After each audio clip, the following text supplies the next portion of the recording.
Welcome to 29 news. ఈరోజు వనపర్తి పట్టణంలో Niranjan Reddy municipal కౌన్సిలర్లతో ఆత్మీయ సమావేశం నిర్వహించారు. ఈ సందర్భంగా ఆయన మాట్లాడుతూ పట్టణంలో మనం మంజూరు చేయించిన నిధులు వినియోగిస్తూ అభివృద్ధి కొనసాగే విధంగా కౌన్సిల్ కృషి చేయాలని పిలుపునిచ్చారు.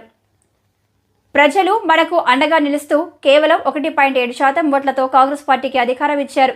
ఎవరు కూడా నిరాశ నిస్పృహలకు తావు ఇవ్వకుండా రెట్టించిన ఉత్సాహంతో ప్రజాసేవకు అంకితం కావాలని పిలుపునిచ్చారు.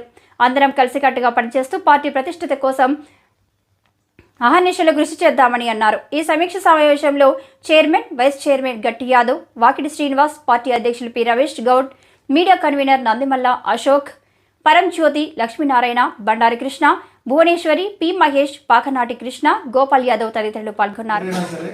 అభివృద్ధికి మీరు అండగా ఉంటారని ఆశతో వచ్చినాం. మీరు ఏదైనా మా రాష్ట్రానికి ఏదైనా అడిగా మర్యాదకన్నా అడిగే మాట అది, అంతేనా కాదు? వాడు కేసీఆర్ మా కాలికుండలతో ఇచ్చిపోయిండు చెప్పి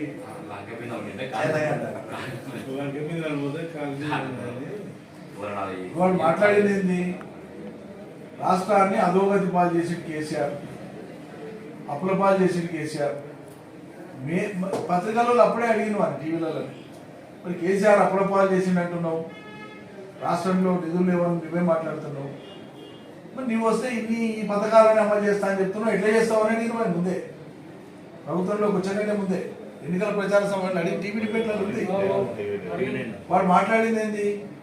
మాకున్న తెలివితేటలతోన దుబారా రాకుండా కేసీఆర్ 1,00,000 కోట్ల అవినీతి చేసిండు. అవినీతి జరగకుండా దుబారా కాకుండా కాపాడితే దాంట్లోకెళ్ళి వచ్చిన డబ్బులతోనే నేను అద్భుతాలు చేస్తాను చేస్తారా? ఏ కాలం ఉద్యోగానికి చాలా